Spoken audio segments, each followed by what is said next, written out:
Assalamualaikum warahmatullahi wabarakatuh. Selamat pagi, selamat siang, sore, ataupun malam teman-teman, dimanapun kalian berada dan kapanpun kalian menyaksikan video bimbingan klasikal ini. Oke, mudah-mudahan semuanya dalam kondisi baik-baik saja, senantiasa diberikan kesehatan sehingga tetap bisa semangat nih menjalankan aktivitas kita sebagai seorang pelajar. Baik teman-teman, pada kesempatan kali ini Bapak akan mencoba menyampaikan sebuah materi, yaitu temanya beasiswa. Nah, ini lebih cocok untuk anak-anak kelas 12 mungkin ya. Nah, apa itu beasiswa? Tanpa Bapak menjelaskan kembali apa itu beasiswa, kalian mungkin sudah mengetahui ya apa yang dimaksud dengan beasiswa. Intinya adalah bantuan keuangan pada yang berkaitan dengan biaya pendidikan kita ya, baik itu di SMA maupun nanti di perguruan tinggi. Nah, itu beasiswa. Nah, kenapa Bapak bahas ini? Tujuannya adalah untuk memberikan semangat, motivasi kepada kalian, terutama bagi kalian yang meresahkan ya mengenai biaya keuangan yang makin hari itu makin mahal. Benar nggak teman-teman ya? Makin hari makin mahal. Mungkin ya bagi mereka yang background ekonominya itu berkecukupan, tidak menjadi masalah soal biaya kuliah ini. Tapi tentu sebagian dari kita masih banyak yang berada pada kelas ekonomi bawah yang sama-sama membutuhkan pendidikan tetapi terkendala dengan biaya, sehingga biaya kuliah itu cukup memberatkan. Seperti yang teman-teman lihat di ilustrasi ya, biaya kuliah itu memang faktanya semakin kemari semakin besar juga. Angkanya bisa sampai puluhan juta, bahkan ratusan juta begitu ya. Nah,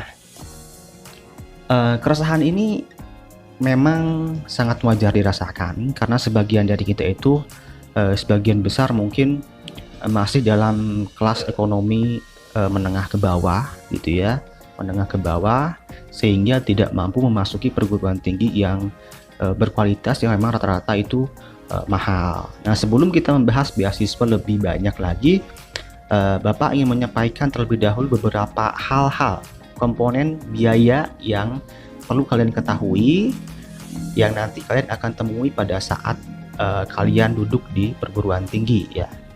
Biayanya itu ada apa aja? Nah, kita mengenal di sini Bapak akan sampaikan 4 saja, secara umum ada 4 ya. Yang pertama ada komponen yang namanya itu uang pangkal. Mungkin kalian pernah dengar ya uang pangkal. Jadi uang pangkal ini adalah uang yang dibayarkan hanya 1 kali selama kalian menjadi mahasiswa. Itu dibayarkan pada saat awal masuk ya. Uang pangkal ini istilahnya itu SPI ya, atau SPI.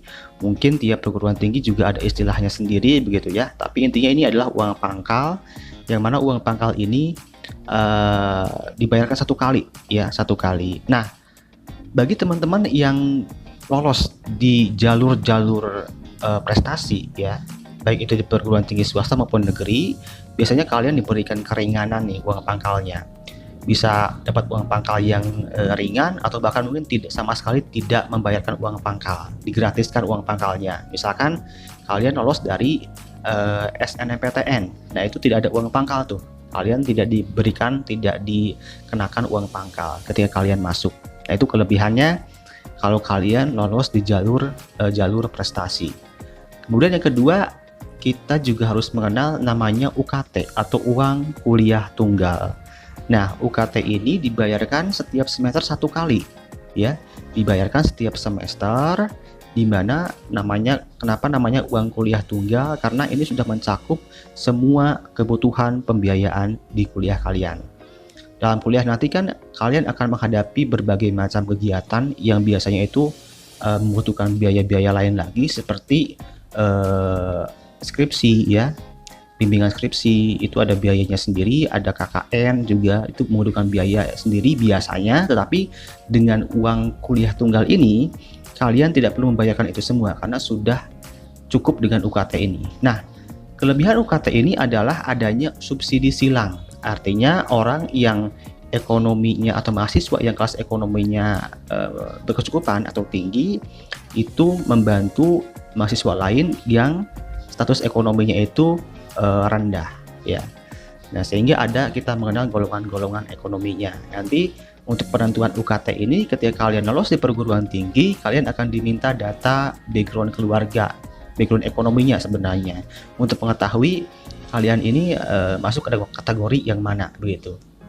Nah, besarannya itu bervariasi dari yang paling kecil UKT-nya cuma 500.000 sampai yang paling besar itu bisa sampai puluhan juta. Dan tergantung juga ini di PTN mana dan perguruan dan prodi apa yang dipilih gitu ya.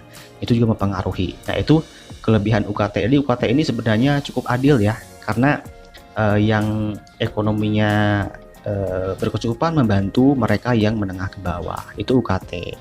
Nah, ada juga SPP. Nah, SPP ini biasanya ada di perguruan tinggi swasta. Jadi kalau yang tidak pakai UKT, mereka pakai SPP. Perbedaannya SPP ini jumlah pembayarannya itu semua mahasiswa sama, itu tidak dibeda-bedakan, tidak seperti UKT gitu ya. Sehingga kalau misalkan kita berada di keluarga yang memang ekonominya kurang mampu, misalkan SPP-nya per semester itu misalkan 8 juta, maka kita juga harus bayar 8 juta. Tidak seperti UKT yang mungkin kita bisa membayar hanya dengan 500.000 karena golongan kita kurang mampu gitu ya, yaitu SPP. Nah, perguruan tinggi yang menggunakan sistem SPP ya, itu tentu tidak menggunakan sistem UKT. Jadi UKT ini tidak digunakan berbarengan. UKT yang pakai UKT ya pakai UKT aja, nggak ada SPP. Begitupun yang pakai SPP hanya SPP aja, nggak ada istilah UKT begitu teman-teman ya. Jadi 4 komponen ini tidak mutlak ada semua dalam satu perguruan tinggi gitu ya. Paling mungkin di perguruan tinggi hanya ada sistem uang pangkal dan pakai UKT aja gitu ya. Atau mungkin hanya SPP dan nanti ada SKS. Nah, SKS ini juga sistem ini kebanyakan ada di perguruan tinggi swasta. Namanya sistem kredit semester. Jadi SKS itu bisa dibilang kalau diumpamakan ya, itu seperti jam pelajaran di sekolah kalian gitu ya. Misalkan satu SKS itu harganya 100.000. Nah, di satu semester kalian mendapatkan 24 SKS, maka di total aja jumlahnya SKS itu ada 24, sehingga totalnya ada 2.400.000 yang kalian harus bayarkan per semester. Berikut dengan SPP-nya, yaitu ada di perguruan tinggi swasta biasanya. Tapi kebanyakan sekarang memang menggunakan sistem UKT dan uang pangkal ya begitu.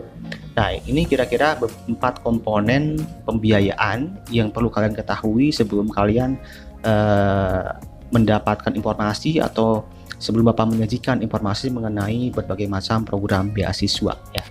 Oke.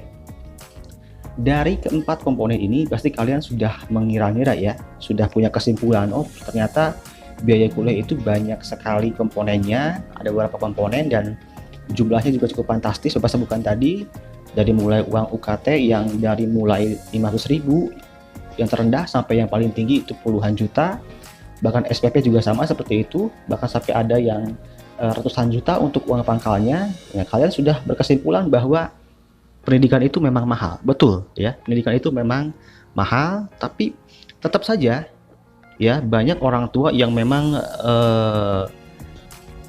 melakukan upaya apapun agar anaknya tetap bisa melanjutkan ke perguruan tinggi, karena sejauh ini ya formula yang bisa membuat seseorang sukses itu cuman pendidikan yang pasti ya. Pendidikan sejauh ini memang itu. Jadi pendidikan itu bisa dibilang juga sebagai sebuah investasi. Nah, bagi kalian yang sekarang merasa bingung dengan biaya perkuliahan yang nantinya akan begitu kompleks dan mahal, nah berikut Bapak sajikan beberapa program beasiswa yang bisa membantu kalian ya mengatasi kendala keuangan tadi, kendala biaya kuliah tadi. Nah, mungkin tidak semua program beasiswa yang ada di Indonesia ini Bapak sampaikan, tapi Bapak sampaikan beberapa program yang memang populer saja ya. Seperti yang pertama ini ada Kartu Indonesia Pintar atau KIP Kuliah atau disingkat dengan KIPK. Nah, KIPK ini sebenarnya adalah perubahan dari beasiswa bidik misi. Jadi dulu itu ada istilahnya program beasiswa bidik misi. Nah, sejak 2 tahun yang lalu itu dirubah ke KIP Kuliah. Benefit bantuannya atau beasiswanya tetap sama ya. Kita mendapatkan biaya UKT, biaya kuliahnya, kita juga mendapatkan biaya hidup begitu. Nah, tetapi pendaftarannya ini sedikit berbeda nih gitu ya. Kalau dulu bidik misi didaftarkan oleh sekolah, dikoordinir, tapi sekarang kalian bisa daftar sendiri di website kipkuliah.kemdikbud.go.id ya, itu. Nah, ini biasanya dibuka nanti sekitar bulan Januari atau Februari bersamaan dengan pendaftaran SNMPTN ya, begitu ya. Nah, ini KIP kuliah yang pertama. Ini adalah program beasiswa dari pemerintah untuk perguruan tinggi negeri dan swasta ya. Dan jenjangnya D3, D4 dan S1. Nah, program berikutnya ada OSC atau Online Scholarship Competition.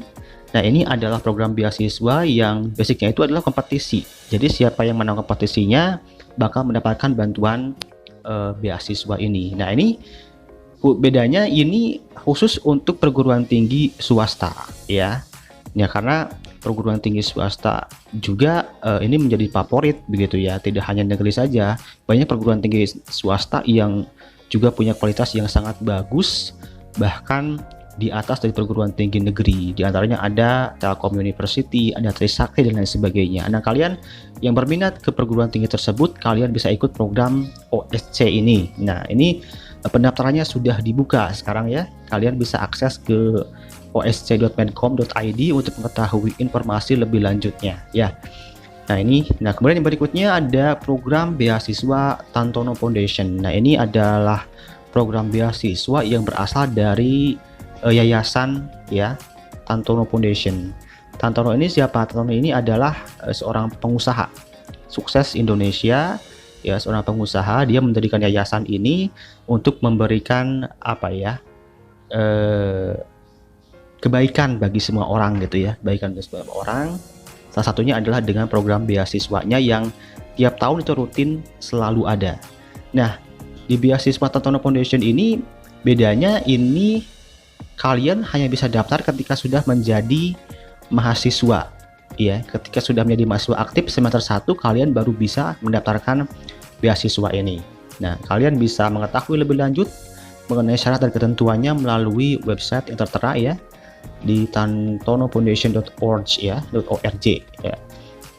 Nah, ini beasiswa Tantono. Jadi beasiswa ini perbedaannya adalah tadi kalian harus sudah menjadi mahasiswa aktif di semester 1 baru bisa mengajukan beasiswa Tantono Foundation ini. Yang berikutnya ada beasiswa unggulan Kemdikbud ya. Beasiswa unggulan ini juga ketentuannya sama. Jadi kalian harus sudah menjadi mahasiswa aktif ya di semester 2 ya, maksimal semester 2 ya, 1 dan 2. Nah, kalian bisa mengajukan beasiswa ini ya. Ini juga dari pemerintah, dari Kemdikbud ya. Ada juga program beasiswa yang berikutnya adalah Jarum ya. Beasiswa Jarum ini juga paling populer dan rutin tiap tahun selalu ada beasiswa ini. Nah, ini bisa kalian ajukan ketika kalian sudah menjadi mahasiswa di semester 4 ya. Semester 4. Jadi bagi kalian yang memang tidak lolos seleksi KIP kuliah misalkan ya, tidak lolos KIP kuliah atau mungkin tidak lolos OSC, tidak lolos program beasiswa lain untuk mahasiswa baru, tapi kalau sudah terlanjur diterima di perguruan tinggi, jangan khawatir. Nanti di perguruan tinggi ketika kalian menjadi mahasiswa aktif akan banyak sekali program beasiswa yang akan kalian temui. Nah, di sanalah kalian bisa mulai berusaha mendapatkan beasiswa itu. Jadi jangan sampai putus asa ya, jangan sampai putus asa karena masalah kendala di biaya. Nah, itu mungkin dari tadi beberapa program beasiswa ya, kurang lebih ada 5. Tentu itu hanya sebagian kecil saja. Di luar sana masih banyak sekali program beasiswa, mungkin ada puluhan atau ratusan kalau kita mau jumlahkan dengan program beasiswa di luar negeri ya. Nah, inilah saatnya kalian untuk bisa aktif mencari program beasiswa yang cocok buat kalian. Caranya sekarang cukup mudah. Jadi dengan teknologi saat ini, Bapak percaya kalian pasti punya gadget masing-masing. kalian aktif di media sosial, dan kalian tentu sangat mudah sebenarnya untuk mencari informasi mengenai beasiswa ya. Berbagai macam cara tersedia, dari mulai misalkan kalian bergabung ke grup Telegram beasiswa, itu banyak sekali, kalian bisa aktif di sana, gabung di sana. Kalian bisa cari di Instagram ya, itu banyak sekali program beasiswa, informasi-informasi yang mulai saat ini ketika kalian sudah kelas 12 harus rajin-rajin mencari informasi tersebut supaya tidak ketinggalan ya. Supaya tidak ketinggalan. Silahkan kalian cari, nanti ketika kalian sudah menemukan program beasiswa yang cocok dan membutuhkan persyaratan dari sekolah, misalkan butuh transkrip nilai, butuh surat dari sekolah, kalian bisa konsultasi ke BK untuk melengkapi berkas-berkasnya gitu ya. Itu mungkin sekian dari Bapak ya mengenai tema atau bimbingan klasikal kali ini ya. Kurang lebihnya mohon maaf. Apabila ada yang memang membutuhkan informasi lebih, silahkan hubungi BK ya. Mungkin sekian, terima kasih teman-teman atas atensinya. Wassalamualaikum warahmatullahi wabarakatuh. Sampai jumpa.